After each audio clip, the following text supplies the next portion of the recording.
अस्सलाम वालेकुम दोस्तों, आज फिर एक नई वीडियो के साथ आपकी खिदमत में। आज जनाब मुस्तनसर हुसैन तारड़ की लाहौर दीवानगी से एक इक़्तिबास। मैंने इस बेवजह अता करदा निस्बतन तवील हयात में अपने दादा के अलावा और बहुत से और बेशुमार कुएं देखे हैं। सबका तस्करा कहाँ हो सकता है। मुख्तसरन उंदलस के वीरानों में अरब ज़मानों का एक कुआं, कुबा और मदीना के रास्ते में गर्स नाम का।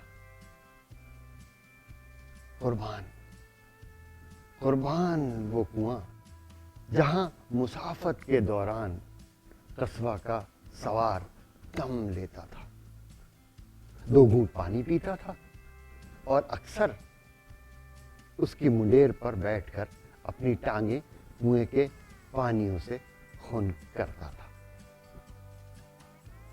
यहां तक की रवायत है कि मेरे रसूल ने रुखसत होते हुए वसीयत की थी कि मुझे गर्स के पानियों से गुस्ल दिया जाए, और हजरत अली कूजे भर भर कर उसके पानियों के लिए गए थे।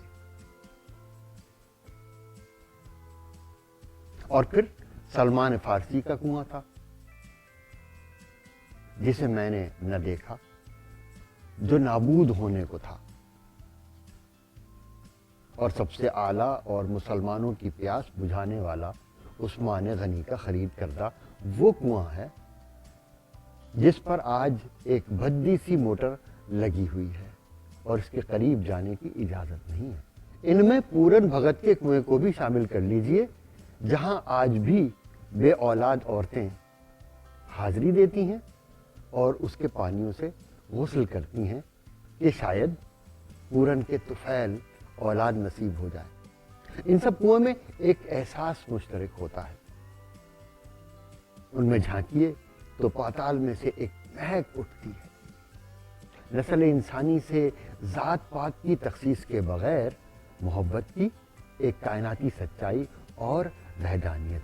गुरु नानक के उस कुएं की गहराइयों में से भी वही महक उठती है।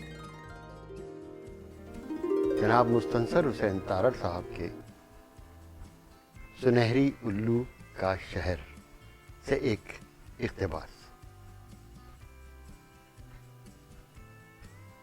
बड़े नस्तालिक किस्म के चूहे थे, आखिर दिल्ली के चूहे थे।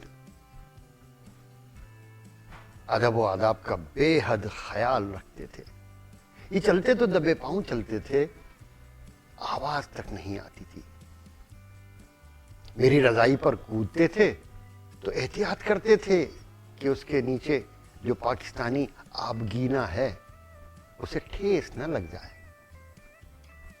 यहां तक कि रजाई से बाहर जो मेरे पांव थे, या बकौल गालिब पांव थे जो कफन से बाहर रह गए थे, और अल्लाह रे शौक़े दश्त नवर्दी के बाद अज मर्ग भी हिलते थे।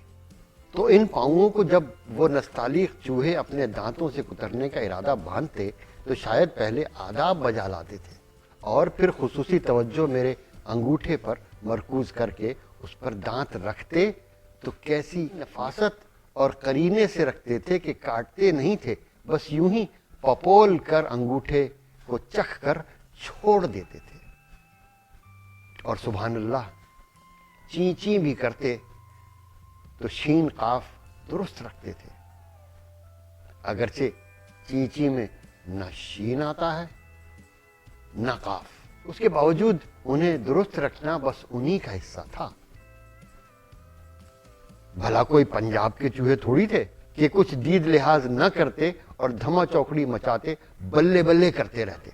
बस दिल्ली की रात थी और शब्बर रहा चूहा तेरा।